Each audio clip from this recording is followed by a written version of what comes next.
प्रश्न सटीक, सफा जवाब, एउटा सिधापनको खोज, सीधा कुरा।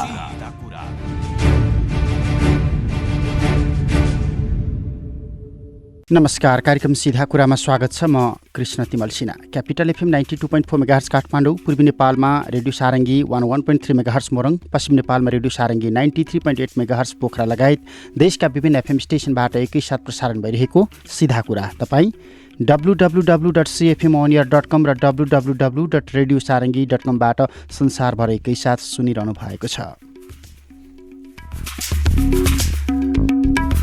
आजको कार्यक्रममा हामी शुक्रबारदेखि काठमाडौँमा सुरु हुन लागेको लगानी सम्मेलनको सन्दर्भ, विशेष गरी मुलुक सङ्घीय संरचनामा गइसके पछाडि, राजनीतिक स्थायित्व सँगसँगै स्थायी सरकार बनिसके पछाडि सङ्घीय संरचना अनुसारको नयाँ योजना तर्जुमा हुँदै गर्दा सरकारले अन्तर्राष्ट्रिय लगानीकर्ताहरूलाई नेपालमा लगानी मैत्री वातावरण छ र नेपालमा लगानीका प्रशस्तै सम्भावनाहरू छन् र यहाँ मुनाफा आर्जन गर्ने सम्भावना प्रशस्तै छन् र बजार पनि भारत र चीनतर्फ विशाल बजार भएको हिसाबमा लगानीका लागि नेपाल उपयुक्त ठलो हो भनेर भन्दै गर्दा हामी अन्तर्राष्ट्रिय लगानीकर्ताहरूलाई आह्वान गर्न सक्ने अवस्थामा पुगेका छौँ कि छैनौँ?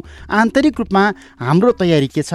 हामीले यति बेलासम्म आन्तरिक रूपमा उपलब्ध जनशक्तिलाई व्यवस्थापन गर्न नसकिराखेको, श्रम शक्तिलाई व्यवस्थापन गर्न नसकिराखेको, आन्तरिक पुँजीको पर्याप्त परिचालन गर्न नसकिराखेको अवस्थामा अन्तर्राष्ट्रिय लगानीकर्ताहरू समग्रमा नेपाल सरकारको यो आह्वानप्रति विश्वस्त हुन सक्छन् कि सक्दैनन् भन्ने मूल प्रश्नमा केन्द्रित रहेर योजनाविद, राष्ट्रिय योजना आयोगका पूर्व उपाध्यक्ष डाक्टर दिनेश चन्द्र देवकोटासँग संवाद गर्दैछौँ।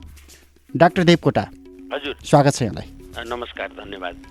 समग्रतामा आसन्न लगानी सम्मेलन भोलिदेखि काठमाडौँ शुक्रबारदेखि हुन लागेको सम्मेलन, यो सम्मेलनको पूर्व सन्ध्यामा हामीले जे जति अपेक्षाहरू, योजनाहरू सुनिराखेका छौँ, देखिराखेका छौँ, सरकारले भनिराखेको छ, दाबी गरिराखेको छ, त्यो भनिए जस्तै अन्तर्राष्ट्रिय स्तरका लगानीकर्ताहरू नेपालमा आएर लगानी गर्न तयार हुन सक्ने वातावरण आन्तरिक रूपमा, प्रशासनिक रूपमा हामीले तर्जुमा गरेका छौँ कि छैनौँ भन्नेबाटै सुरु गरौँ न। ठिक छ, यसलाई हामीले के हेर्नु पर्यो भने लगानी सम्मेलन जुन नेपाल सरकारले प्रयत्न गरिरहेछ अथवा लगानी ल्याउनको लागि इच्छाका साथ, दृढ इच्छाको साथ केही योजनाहरू नै प्रस्तावित गरिरहेछ, मेरो विचारमा एकदम सकारात्मक दृष्टिकोणबाट हेरिनु जरुरी छ भन्ने लाग्छ। त्यो मैले किन भनिरहेको छु भने संविधान सभाबाट हामीले संविधान ल्यायौँ, अब 3 तहको सरकार बनाइसक्यौँ र नेपालको इतिहासमा 240 वर्षपछिको एउटा स्थितिमा एकात्मक शासन प्रणालीबाट सङ्घीय लोकतान्त्रिक गणतन्त्र नेपाल स्थापना भइसकेका स्थितिमा अब अलिकति स्थायित्वतिर गयो भनेर हामीले अपेक्षा गर्न सकिन्छ। त्यो परिस्थितिमा अब लगानी सम्मेलन गरेर अन्तर्राष्ट्रिय जगतलाई आकर्षण गर्ने र नेपाली स्वयं राष्ट्रिय पुँजीलाई पनि परिचालन गर्नको लागि प्रयास गर्नुलाई त मेरो विचारमा कति परिस्थिति ठिक भयो, कति व्यवस्थित भयो भएन भन्ने कुरो त समयले देखाउँदै जान्छ। तर मैले बहुत सकारात्मक हिसाबले र एउटा चाहिँ समयको माग हो भन्ने हिसाबले महसुस गरेको छु। जस्तो 46 सालको राजनीतिक परिवर्तनपछि 48 सालमा सायद महेश आचार्य अर्थमन्त्री हुँदा हामीले पहिलो लगानी सम्मेलन गऱ्यौँ। त्यति बेलाको परिस्थिति हामी एक दलीय राज्य व्यवस्थाबाट हामी बहुदलीय राज्य प्रणालीमा गएका छौँ। अब उदार सरकार आएको छ, प्रजातान्त्रिक सरकार आएको छ, नेपालमा लगानीका लागि थुप्रै अवसर छन् भन्दै गर्दाखेरि त्यति बेलाको रिजल्ट सायद सकारात्मक रह्यो भनेर समग्रमा योजनाविदहरू भनिराखेको अवस्था छ। त्यसपछि शेरबहादुर देउवाको पालामा हामीले अर्को लगानी सम्मेलन गऱ्यौँ। ठिक छ, र अहिले गरिराखेका छौँ। फर्केर हेरौँ न, हिजोका दिनमा लगानी सम्मेलनमा आएर लगानी प्रतिबद्धता व्यक्त गर्ने लगानीकर्ताहरूको अवस्था के छ? उनीहरू लगानी गर्न किन आइराखेका छैनन्, किन आएनन्? न हामी त्यसलाई फलो गरिराखेका छौँ, न तिनीहरूलाई नेपालमा लगानी गर्नको लागि पुनः आह्वान गरिराखेका छौँ। हामी पटक पटक नयाँ लगानीकर्ताहरूलाई आह्वान गर्ने, भेला गर्ने र प्रतिबद्धतामा रमाइराख्ने हो कि विगतलाई सम्झेर फर्किएर समीक्षा गर्ने हो?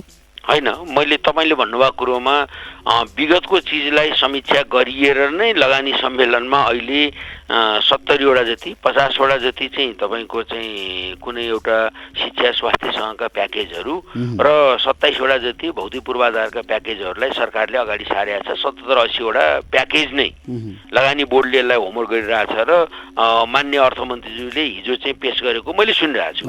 तपाईँले भनेको कुरोमा हामी यथार्थ कुरा के चाहिँ बुझ्न जरुरी छ, नेपाल विकास गर्न सकिएको छैन, नेपाललाई जुन रूपमा हामीले सोचेको त्यो अगाडि बढाउन सकिएको छैन, त्यसलाई त नजरअन्दाज गर्नै सकिँदैन। तर हिजो लर्निङ सिकाइबाट जस्तो शेरबहादुर बेला सामान्य प्रधानमन्त्री रहिरहँदाखेरि गर्नुभएको लगानी सम्मेलनमा मलाई लाग्छ 14 खरबको प्रतिबद्धता थियो, तर लगानी चाहिँ 1 खरब पनि आएन भन्ने कुरा छ हैन। यो चाहिँ राम्रो रिजल्ट होइन। तर त्यति भनिरहँदाखेरि हिजो भएका चिजहरूमा हामीले गरेको प्रयास त्यो बेलाको लागि पनि त्यसलाई सकारात्मक रूपमा हेरौँ र त्यो नआउनुको कारण के हो भनेर समस्या पहिचान गरेर अहिले सरकारले 3टा कुराहरू विशेष गरी पोलिसीमा नीतिगत रूपमा कहाँनिर हो हामीले सुधार्नुपर्ने, एक द्वार प्रणालीका कुरा छन्, अनि दोस्रो कुरो कानुन के निर्माण गर्न जरुरी छ, कुन कुन कारणको हडलको कारणले चाहिँ लगानी आइरहेको छैन, जग्गा प्राप्ति ऐनदेखि लिएर धेरै कुरा छन्। तेस्रो कुरो संस्थागत संरचनामा हेर्ने हो भने संस्थागत संरचनामा लगानी बोर्डको हिजोको परिकल्पना थिएन। आज लगानी बोर्ड एक्टिभ भएर उसले प्याकेजमा चाहिँ राष्ट्रिय गौरवको योजनाहरू अथवा विभिन्न हिसाबले अन्तर्राष्ट्रिय जगतलाई आकर्षण गर्ने योजनाहरू तयार गरिरहेछ र त्यसभित्र पनि अब यसलाई चाहिँ तयार गरेर यसलाई सुधार्ने प्रयत्न गरिरहँदाखेरि सायद केही 2-3टा कुराहरू अझ हामीले एकदम सुधार्नै पर्ने कुरा, यो 3टा कुरा आइसकेपछि पनि गभर्नेन्स कसरी सुधार्ने, गभर्नेन्स भनिसक्दाखेरि मैले चाहिँ यसलाई चाहिँ बढी सुशासनको कुरो, सरकारको मात्रै सुशासनको कुरो होइन, प्राइभेट सेक्टर स्वयंको सुशासनको कुरा पनि छन्, किन पब्लिक प्राइभेट पार्टनरसिपका कुराहरू हुने यो भित्र। प्राइभेट भनेपछि फेरि नेपाली प्राइभेट जगतको पनि सुशासनको कुरा होला, अन्तर्राष्ट्रिय मात्रै सुशासनको कुरा होइन। एउटा कुरा मैले त्यसमा राख्न चाहेँ। दोस्रो कुरो चाहिँ तपाईँको चाहिँ अब इभन भ्रष्टाचार मुक्तका कुराहरू छन् हैन, भ्रष्टाचार व्याप्त छ भनिरहेको छौँ। अन्तर्राष्ट्रिय जगतले चाहिँ कसरी लगानी गर्छ त्यसलाई सुधार्नुपर्ने होला, त्यसलाई मिनिमाइज गर्नुपर्ने होला, त्यसलाई निरुत्साही गर्नुपर्ने होला। र तेस्रो कुरो मैले तपाईँलाई यहाँ अलिकति भन्न चाहेँ, बाहिरबाट आउने प्राइभेटले 5% 6% ब्याज दरमा उसले पैसा ल्याउने होला, अथवा कन्सेसनल लोन 40 वर्षको 1% ब्याज पनि नपाइने खालका उसका चाहिँ ब्याजका दर होलान् भने हाम्रा नेपाली प्राइभेट सेक्टरले 15-16% को ब्याज दरमा लगानी गरेर उनीहरूसँग कसरी कम्प्याटिबल हुन सक्छ भन्छ। यी कुराहरू त हामीले बस्ने छलफल गर्ने यसलाई सुधार्दै जाने कुरा हुन्। तर लगानी सम्मेलनै ठिक थियो कि बेठिक थियो भन्ने कुरो चाहिँ मलाई लाग्छ अलिकति बढी यसलाई सकारात्मक हिसाबले हामीले ल सकारात्मक रूपमा हेर्दै गर्दाखेरि विश्व आर्थिक मञ्चमा गएर प्रधानमन्त्रीले आह्वान गरेकै हो, लगानीका लागि आह्वान गर्नुभयो। त्यसभन्दा पछाडिको विकसित घटनाक्रम मानौँ यो सम्मेलनलाई। तर अहिले हामीले काठमाडौँमा भेला गरेर नेपालमा समग्रतामा यो स्थायित्व आयो, यहाँ सम्भावनाहरू छन्, सरकारले अघि सारेका प्याकेजहरू यो हुन् र विशेष गरी जलविद्युत आयोजना भनिएको छ, ठुला 19 वटा जलविद्युत आयोजनाको कुरा आइराखेको छ। यहाँ तपाईँहरूले लगानी गर्नुहोस्, मुनाफा प्रशस्तै छ, सम्भावना छ, लगानी कम भन्दै गर्दाखेरि यसरी हामीले ब्रिफिङ गर्नुभन्दा अगाडि त लगानीकर्ताहरू त अलरेडी अपडेट भएर आएका हुन्छन्। नेपालको वातावरणका सन्दर्भमा, कानुनका सन्दर्भमा हामीले एनसेलको भर्खरकै प्रकरण देख्यौँ, करसँग जोडिएको राजनीतिक पार्टीहरूलाई अरबौं अरब मैले तपाईँ साह्रै आदरणीय पत्रकार साथीहरूसँग अलिकति हामी पनि एनसेललाई जोडेर यो लगानीको कुराहरूलाई हामीले जे गरिरहेछौँ नि, उदाहरण लागि नि हामीले बढी ठिक छ एनसेलको चाहिँ प्रकरण भनेको राम्रो भएन, अब यसले पनि एउटा कानुनी आकार ग्रहण गरिरहेछ र यसले एउटा कानुनी प्रक्रियामा जाला। भोलि पनि तपाईँको लगानी सम्मेलनबाट आएका अन्तर्राष्ट्रिय जगतका लगानीकर्ताहरूबाट पनि एनसेल जस्ता घटनाहरू घट्दैनन् भन्ने कुरो पनि छैन। यो त राज्यको हिसाबले हेर्ने हो भने यो प्रोसेस जुनसुकै राष्ट्रमा पनि कुनैमा घटिबो होला, तर यो चलिरहन्छन् यस्ता घटनाक्रमहरू। योबाट हामीले एउटा एनसेललाई उचालेर लगानी सम्मेलनको सन्दर्भमा धेरै कुराहरू गरिरहनु भन्दा पनि यी नियमन इकाइहरूले नियमन गर्नु पर्यो हैन। चोरी अथवा त्यसपछि बदमाशी अथवा राजस्व छली अथवा अनियमितता अथवा भ्रष्टाचार त हामीले यसलाई निराकरण कति गर्न सकिन्छ तर घटाउने कुरोमा त मेरो विचारमा सरकार प्रतिबद्ध पनि छ र कुनै पनि सरकार भोलि 4 वर्षपछि यो सरकारपछि अर्को सरकार आउन सक्छ, किनभने बहुदलीय प्रतिस्पर्धाको मुलुक हो। त्यसमा अधिनायकवाद कम्युनिस्टहरूको हुन्छ कि भनेर हिजो नेपाली काङ्ग्रेसले जसरी उचाल्यो, तर आखिर यो त बहुलवाद सिस्टम र संविधानमा त व्यवस्था भएको विधिको शासन बहुलवाद त्यहीभित्र अटाएको प्रणाली हो। त्यसपछि 5 वर्षको अद्यावधि निर्वाचन अनि 3टै सरकार बनिसकेका छन् भनेपछि यी जम्मै कुरोहरूलाई त के छ नभए 3टा सरकारको भोलि पनि चुनाव हुन्छ 3 वर्षपछि भने यी कुरोहरू हामीले अन्तर्राष्ट्रिय जगतलाई बुझाउन जरुरी छ। र फेरि अर्को कुरो हिजो चाहिँ जसरी चाहिँ लगानी सम्मेलनको सन्दर्भको यही तयारीको सिलसिलामा पनि आज 40वटा राष्ट्रका हैन 500-700 मान्छेहरूले आफूले आउन खोजिरहनु भएको छ र हाम्रो परिस्थितिलाई हेर्नुहुन्छ भने हेर्नुहोस्, नेपालको विडम्बना भनौँ, हाम्रो यत्रो करिब 7 साल पछिको सन्दर्भलाई हेर्नुभयो भने आज करिब हामी 65-70 वर्ष भइसक्यो।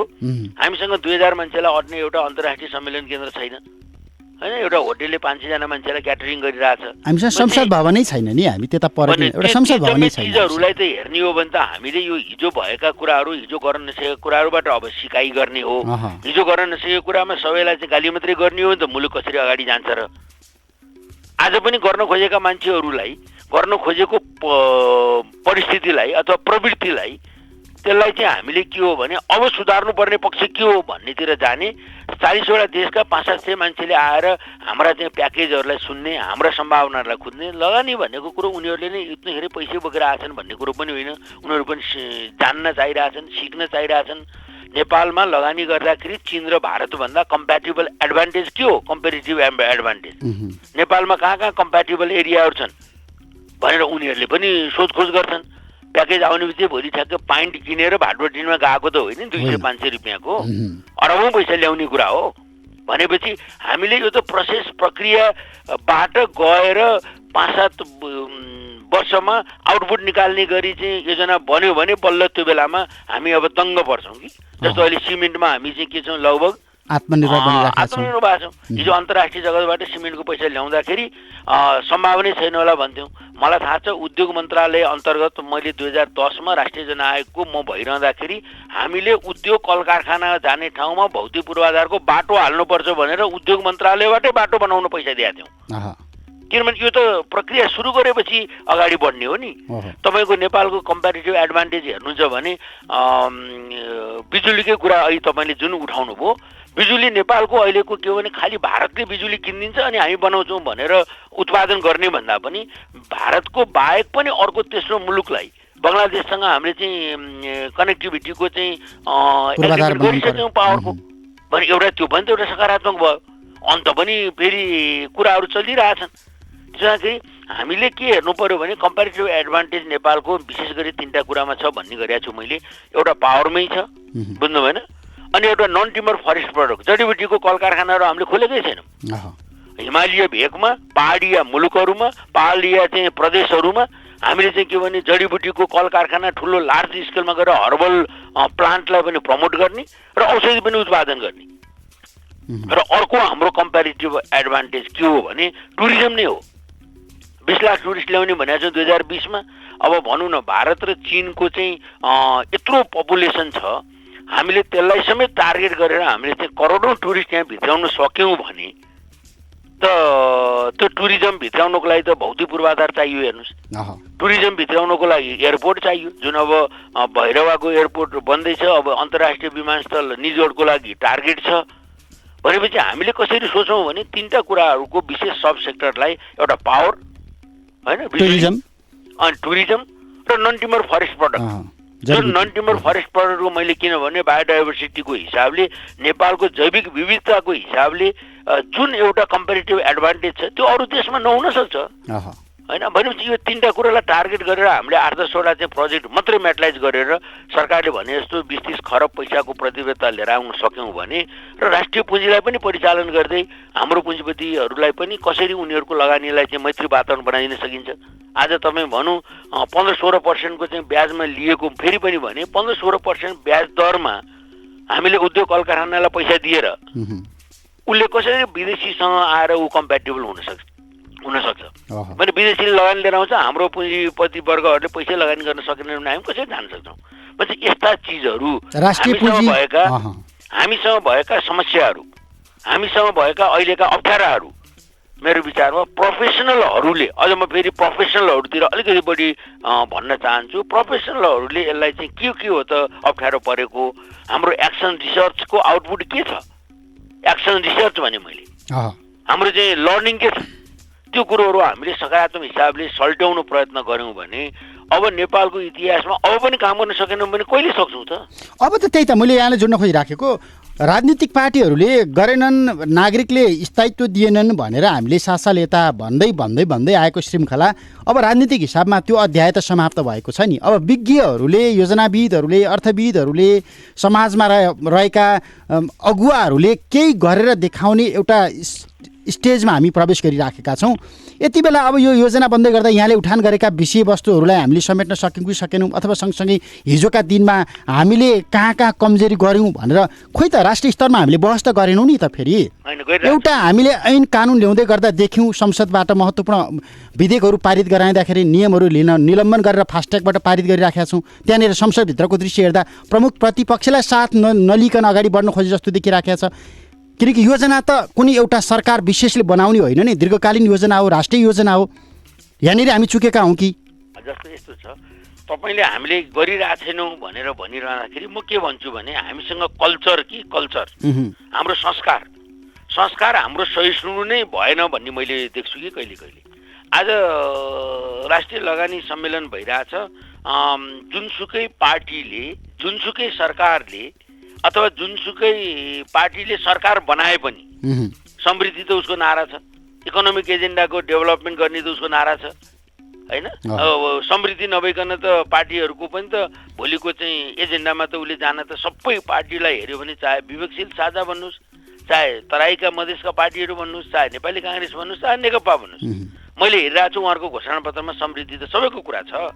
तर हामीसँग संस्कारयुक्त, म सरकारमा नहुँदाखेरि पनि मैले सहयोग गर्नुपर्छ भन्ने कल्चर बाहिर बस्ने पार्टीहरूको पनि चाहियो र सरकारमा बस्नेले अझ सहिष्णु भएर असहिष्णु नभइकन उहाँहरूलाई पनि समेट्न प्रयास गर्नु पर्यो। यो त हाम्रो संस्कारमा आउन जरुरी छ। तपाईँले भनेको कुरो म केही हदमा सहमत छु, तर त्यति भनिरहँदाखेरि कोही असहिष्णु भयो भनेर गर्ने मान्छेले जनताले दिएको भर्डिक्ट म्यान्डेटलाई चाहिँ कदर गर्दै उसले आफ्नो काम त अगाडि बढाइरहन्छ र बढाउँछ भने बढाउनुपर्छ। अर्को चाहिँ यस्तो लगानी सम्मेलन हुँदै गर्दाखेरि विज्ञहरू अथवा योजनाविद भन्नेहरू अथवा विश्लेषकहरू भनिराखेका छन् अन्तर्राष्ट्रिय लगानीकर्ताहरूले नेपाल जस्तो भूमिमा लगानी सँगसँगै भित्राउन सक्ने हिडन एजेन्डाहरूका बारेमा सरकार सचेत हुनुपर्छ है भनिरहँदा त्यो हिडन एजेन्डालाई योजनाविदहरूले को चस्माले चाहिँ कसरी हेर्छ? यो मैले बुझ्न चाहेको, लगानी सँगसँगै भित्रिन सक्ने हिडन एजेन्डाहरू, ठुल्ठुला योजनाहरू होल्ड भएर बस्लान् अथवा त्यसमा लगानी गरिसके पछाडिका दूरगामी प्रभावहरू होलान्, त्यसलाई पनि केलाउन पर्ने समयमा छौँ कि अथवा त्यो समय अलि भएको छैन? होइन, त्यसलाई केलाउनुपर्छ। जस्तो मैले दुईवटा मात्रै योजना तपाईँलाई उदाहरण दिन सक्छु। भूकम्प गयो नेपालमा, हामीले खरबौँ रुपियाँको प्रतिबद्धता प्राप्त गऱ्यौँ होइन, तर त्यो सबै पैसा आएन। साथ चाहिएको थियो, 13-14 सम्मको प्रतिबद्धता आयो। जस्तो मलाई यसमा एक दुईवटा कुराहरू छन्। जुन स्कुल जुन दात्री संस्थाले बनाउँछ भनेर प्रतिबद्धता राख्यौँ, आज त्यो ठुलो दात्री संस्थाले बनाइदिन्छ भनेर दङ्ग पर्यौँ पहिला स्कुल होइन। जस्तो अब तपाईँलाई मैले भन्छु गोर्खाको अमरज्योति मावि जहाँ मैले पढाए स्कुल हो, हजुर, त्यो चाहिँ मेरो अनुभवमा के छ भने भारतीय सरकारले बनाउँछ भनियो, आज 3 वर्ष 4 वर्ष भयो अझ पनि त्यो फाइनल रूपमा आइसकेको छैन। बुझ्नु भएन? किन प्रतिबद्धता चाहिँ भारत सरकारले बनाउने भनियो, अब कन्डिसन 10 वटा राख्न थालियो, त्यो स्कुल बनेकै छैन। तर त्यसको छिमेकी डाँडाको अर्को स्कुल चाहिँ एडिबी र अरू दात्री संस्थाहरूले जायकाले बनाउने भने उनीहरू बनिसके र भारतको नाउँ त्यहाँ छिरेको कारणले त्यो स्कुल बनिएको छैन, उदाहरणको लागि। यस्ता घटना हुन्छन्। र अर्को कुरा तपाईँलाई फेरि पनि भनौँ, पञ्चेश्वर भनौँ न, 2054 सालमा नेकपा एमाले भन्ने पार्टी माले समेत भयो, फुट्यो पञ्चेश्वरको कारणले, महाकाली सन्धिको कारणले। आज 74 सालमा भइसक्दाखेरि भारत सरकारले यसलाई जसरी ढिलाइ गरेको छ अथवा हामीले पनि त्यसलाई चाहिँ पुस गर्न सकेनौँ होला, मैले भारत सरकारलाई मात्रै भन्दिनँ, तर बनेन। नबनेको कुरो त यथार्थ हो नि, 20 वर्ष भइसक्यो, डिपिआर फाइनल पनि राम्रोसँग हुन सके होइन भनेपछि होल्ड गर्ने बाहेक केही पनि छैन सोचाइ। तर हामीले भारतीय पक्षलाई हेर्नुभयो भने मेरो विश्लेषणमा अलिकति उहाँहरूको क्यारेक्टर, उहाँहरूको चरित्र, उहाँहरूको स्वभाव ठुला योजनाहरू होल्ड गरेर बस्ने र नेपाल सरकारको तर्फबाट उहाँहरूलाई डिप्लोमेटिक लेभलमा, फेरि डिप्लोमेटिक लेभलमा भने कूटनीतिक तौरबाट उनीहरूलाई लगानी गर्न सक्ने गरी हामीले आकर्षण गर्ने क्षमता अभिवृद्धि छ कि गरेनौँ भन्ने कुरा दोस्रो प्रश्न हो। त्यसो हुँदाखेरि कुनै पनि लगानीकर्ता आइसकेपछि उसको स्ट्रेन्थ के हो, उसको चाहिँ बलियो पक्ष के हो, उसको क्षमता के हो भन्ने कुरो चाहिँ एमओयू गर्नुभन्दा अगाडि विज्ञहरू बसेर उसकै परिस्थितिलाई पनि त हामीले विश्लेषण गर्न जरुरी छ नि त। उसले आउने बित्तिकै म बनाउँछु भन्दाखेरि बनाउन सक्दैन। उसको प्रोफाइल उसको लगानी चाहिँ छैन, उसको लगानी गर्ने क्षमता चाहिँ छैन, प्रोफाइल छ कि छैन, टेक्नोलोजी छ कि छैन, प्रविधि छ कि छैन उसँग, न मेलम्ची जस्तो बनाएर छोडिदिने हो। मेलम्ची बनाउने कुरोमा फेरि अर्को कथा व्यथा हो। तपाईँ हामीले जुन मेलम्चीमा छिर्न खोज्यौँ, मेलम्ची त त्यो सिएमसी भन्ने कम्पनीले लगानी ल्याएकै होइन, ऊ त ठेकदार हो। यस उसलाई ठेकदारलाई हामीले काम लाउन सकेनौँ, अथवा ठेकदारसँगको हाम्रो व्यवहार के भयो, अथवा ठेकदारले बदमासी गर्यो, त्यो भित्र म छिर्न चाहिने, किनभने म त्यो भित्र अध्ययनै गरेँ होइन। त्यसमा गरी तपाईँसँग मैले यहाँ के भन्न चाहन्छु भने हामीले विशेष गरी नेपाली ऐन कानुन नियमहरूलाई पनि समय सापेक्ष लगानी मैत्री बनाउनु पर्यो। ऐन कानुन नियम विधि र संस्थालाई, र अर्को कुरो वैदेशिक लगानी अथवा विदेशी लगानीदाताहरूलाई पनि उसलाई कसरी नेपालको लगानीमा आकर्षण गर्न सकिएन भने ऊ त लगानी गर्ने मान्छे भियतनाम जान्छ। हेर्नुहोस्, भियतनाम कम्युनिस्ट कन्ट्री जहाँ चाहिँ लेबर फोर्सहरू एकदम सस्तो छ, कम्युनिस्ट कन्ट्री जहाँ एकल द्वार प्रणालीबाट उनीहरूको लगानी सुरक्षित वातावरण देखियो र उत्पादनलाई चाहिँ विश्व बजारमा लैजान सक्छु भन्ने लाग्यो भने ऊ चाइना जान्छ, उसले चाहिँ के भने भारत जान्छ। हामीले हाम्रो केही एडभान्टेज देखाउन सकेनौँ भने उसले किन लगानी गर्न आउँछ? त्यसमाखेरि हामीले यी कुराहरू भनिरहँदाखेरि अब चुनौती चाहिँ प्रोफेसनलहरूको चुनौती चाहिँ प्रोफेसनलहरूको पनि छ, किनभने राजनीतिक दल र पार्टीहरूले संविधान सभाबाट संविधान ल्याउनु भयो, विधिको शासन स्थापित गर्ने क्रममा 3टै तहको निर्वाचन सकाइसक्नु भयो। अब हामी प्रोफेसनलहरूले पुरानै कुरा गर्ने कि अब नयाँ सन्दर्भमा नयाँ चिजलाई विश्लेषण गरेर हिजोको लर्निङबाट नयाँ मोडमा जाने तौर तरिकाहरू, डिफ्रेन्ट मोडेलहरू हामीले पस्किदिन सक्यौँ भने मात्रै मलाई लाग्छ मुलुकको समृद्धि आउने होला। त्यसमाखेरि हामीले अलिकति हाम्रो चिन्तन, हाम्रो स्वभावमा सकारात्मक सोचका साथ विश्लेषण आउनु जरुरी छ भन्ने मेरो चाहिँ ठमाइ छ। अब यहाँनिर जस्तो यहाँले अहिले भूकम्पको प्रसङ्ग जोड्नु भयो नि, भूकम्पपछिको पुनर्निर्माणका लागि दात्री निकायसँग हामीले आह्वान गऱ्यौँ, अन्तर्राष्ट्रिय तीर्थ सम्मेलन भयो, प्रतिबद्धताहरू आए। त्यो प्रतिबद्धता त सम्बन्धित सहभागी मुलुकका सरकारहरूबाट व्यक्त भएको प्रतिबद्धता थिए विशेष गरी, होइन? अब अहिले हामी त ती सरकारको सपोर्टमा अथवा सरकारको ब्याकफोर्समा आइराखेका सम्बन्धित मुलुकका निजी क्षेत्रका लगानीकर्तासँग हामी बढी केन्द्रित भइराखेका छौँ। जब सम्बन्धित मुलुकका सरकारले गरेका प्रतिबद्धताहरू त यो अवस्थाबाट गुज्रिराखेका छन्। उनीहरू पटक पटक भनेका छन् नेपालमा वातावरण भएन, नेपालको खर्च गर्ने क्षमता भएन, नेपालले विकास गर्ने पूर्वाधार बनाउने क्षेत्रमा खर्चै गर्दैन, नेपालमा कुशासन छ, पारदर्शिता छैन, जवाफदेहिता छैन। सम्बन्धित मुलुकका सरकारहरूले रिपोर्टिङ त्यो ढङ्गबाट गरिराखेका छन् भने ती मुलुकबाटै आउने यी लगानीकर्ताहरूलाई हामीले विश्वासमा लिनका लागि चाहिँ एउटै मात्रै विशेष आर्थिक क्षेत्र कहाँ छ तिमीहरूको, मैले कुन क्षेत्रमा गएर लगानी गर्ने, त्यहाँनिर के सुविधा दिइराखेका छौ तिमीहरूले, मैले लगानी गर्ने अथवा उद्योग खोल्ने क्षेत्रमा भन्यो भनेदेखि हामीले देखाउन सक्ने कुनै ठाउँ बनाएका छौँ? होइन, हामीले धेरै बनाएका छौँ। हाम्रो 7वटा प्रदेशको चाहिँ अहिले निर्वाचन भइसक्यो। उहाँहरूसँग भएको संविधान त व्यवस्थाका अधिकारका आधारमा उहाँहरूले पनि लगानीलाई आकर्षण गर्न सक्नुहुन्छ। जस्तो हामीले बुझौँ न, एउटा गुजरातमा मोदीको प्रदेशमा, मोदीको क्षेत्रमा एउटा चाइनिजले गएर लगानी गरिरहेको छ कि लगानी गरिरहेको छैन भनेपछि हाम्रो प्रदेश पनि अब मेरो विचारमा स्वच्छ प्रतिस्पर्धामा आउनु पर्यो कि प्रदेश सरकारहरू। त्यो त हामीले कल्चर सिकाउने हो नि त। त्यस्तै स्थानीय तहको सरकार, नगरपालिकाहरू छन् हामीसँग। हामीले नेपाली प्राइभेट सेक्टरहरूलाई नगरपालिकाहरूले नै काम गर्ने गरी पब्लिक प्राइभेटका मोडेलहरू, कृषि फार्म र हर्बल फार्महरू बनाउन सिकाउनु पर्यो। त्यसमाखेरि तपाईँ हामीले के बुझौँ भने लगानी सम्मेलन गरिरहँदाखेरि हामी नेपाली जगत पनि अहिले तपाईँ र म नै मिडियामा कुरा गरिरहेछौँ के हामीले सेन्सिटाइज गर्ने क्रममा कन्ट्रिब्युसन गरिरहेको छैनौँ? तपाईँ हामीले यो किन छलफल गरे? यदि लगानी सम्मेलन नभएको भए तपाईँको मिडियाले यो टपिक चाहिँ राखेर मसँग कुरै गर्दैन थियो होला कि यसले केही न केही सेन्सिटाइज त मद्दत गर्यो नि। त्यसो भएर कुनै पनि देशको विकासको रिजल्ट भनेको कठिन मोडबाट मात्रै आएका छन्। हामीले जुन कुराहरू गरिरहेछौँ अहिले केही हामीले सरकारले अहिले आफूले गर्न खोजेका प्रयत्न र प्रयासहरू एक दिन उहाँहरूले पुरै दिन ब्रिफिङ गर्ने नै कार्यक्रम छ होइन। ब्रिफिङ गरिसकेपछि त्यो आउने मान्छेले मात्रै सुन्ने होइन, मिडिया र तपाईँको चाहिँ सबैले त्यसलाई क्याचअप गरेर अन्तर्राष्ट्रिय जगतमा लिएर जान्छ र यसपटक आउने क्रममा 3 दिनमै बसेर मात्रै सबै निर्णय हुन्छ भन्ने पनि होइन। यसले त के भने सेन्सिटाइज गर्दै जाने, लगानी गर्ने मान्छेको पनि रिसोर्सको खोजी उसले गर्न चाहन्छ। उसले इन्डिया र चाहिँ उदाहरण लागि भारत र चीनभन्दा नेपालमा एडभान्टेज के हो नेपालको भन्ने कुरो विश्लेषण गर्छ र अब पनि सरकारले केही कुराहरू अलिकति गम्भीर रूपमा गरिदिन जरुरी छ। जस्तो मैले 3-4 कुराहरू हामीले गरिदिन जरुरी छ। नियमन गर्ने होइन, हामीले प्रवर्धन गर्ने आउनुपर्ने। We are a promoter, not एकदम उसले पैसा ल्याउँछ त्यसको म मालिक भएर त्यसलाई नियमन गरेर मैले त्यसलाई चाहिँ मेन्टेनिङ गर्नुपर्छ भन्ने एउटा चाहिँ हाम्रो हिजोको परम्पराबाट सोचबाट हामी प्रमोटरको रूपमा हामी जानु पर्यो र अलिकति हामीले राज्य चाहिँ अलिकति यसमा चाहिँ फ्लेक्सिबल छ है, उदार बन्नु पर्यो। केही समयका लागि तिमीहरूको लगानी मात्रै भित्रियोस्, रोजगारीका अवसर सिर्जना होस्, पूर्वाधार बनोस्, त्यसबाट आउन सक्ने मुनाफाहरू बरु राज्यको लागि कम होस्। त्यो के हो मैले फेरि के भन्ने चाहन्न, त्यो बसेर हामी छलफल गर्न चाहिन्छ। ट्याक्सका कुराहरू होलान् होइन, जग्गा उहाँहरूलाई मिलाइदिने कुराहरू होला होइन, अब यो धेरै कुरा छन्। अनि अर्को कुरो फिस्कल ब्यारियर केमा छ होइन, आर्थिक हिसाबले ब्यारियर केमा छ र मार्केट ब्यारियर के छ। जस्तो अब हाम्रो कनेक्टिभिटी ब्यारियर छ, उसले उत्पादन गर्यो, लार्ज प्रोडक्सनको उत्पादन गर्यो भने त्यो कसरी जान्छ।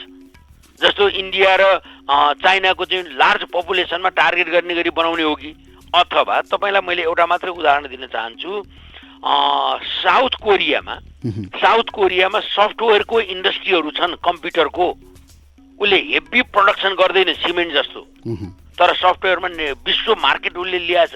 नेपाली बौद्धिकहरू, इन्टेलेक्चुअलहरू, नेपाली यङ केटाकेटीहरू यति ट्यालेन्ट छन् कि उनीहरूलाई हामीले कम्प्युटर आइटी मार्केटमा सफ्टवेयरहरू विकास गर्ने गरी ठुला ठुला कम्पनीहरूलाई आकर्षण गर्न सक्छौँ कि, जसले गर्दाखेरि रेलहरू नआउन्जेलसम्म होइन, रेलहरूले ओसार पसार सामान नगरुन्जेलसम्म सफ्टवेयरलाई चाहिँ ओसार पसार गर्न त ठुलो कनेक्टिभिटी चाहिएन नि ट्रान्सपोर्टेसनको। अमेजन र माइक्रोसफ्ट लगायत सहभागी हुन्छन् भन्ने राखिएको छ भन्न त होइन। जस्तो अब तपाईँलाई अब एउटा कुरा भनौँ, त्यो सफ्टवेयर कम्पनीहरूलाई हामीले इनेबलिङ वातावरण दियौँ भने अब यहाँ अर्कै हिसाबले उनीहरूले चाहिँ कनेक्टिभिटी ब्यारियर जुन छ हामीसँग त्यसलाई चाहिँ के भन्दाखेरि भने खुलाउन्जेलसम्म चाहिँ केही काम गर्न सकिन्छ कि, अगाडि बढ्छ कि भनेपछि अब हामीले के बुझ्नु पर्यो भने। अनि अर्को एउटा कुरो सबभन्दा ठुलो मैले समस्या देखेको कुरो के हो भने हाम्रो डिप्लोमेट भने मैले महामहिम राजदूतज्यूहरू, हामीसँग नेगोसिएसन स्किल के छ। उहाँहरूले राजदूत भएर बसिरहँदाखेरि उहाँहरूले कति प्रवर्धनमा काम गरिदिइरहनु भएको छ। सरकारले होस्टे गर्दा हैसी भयो कि भएन। उहाँहरूले किनभने जस्तो कोरियामा राजदूत हुनुहुन्छ होला, जापानमा हुनुहुन्छ होला, अमेरिकामा हुनुहुन्छ होला, भारतमा हुनुहुन्छ होला, चीनमा हुनुहुन्छ होला।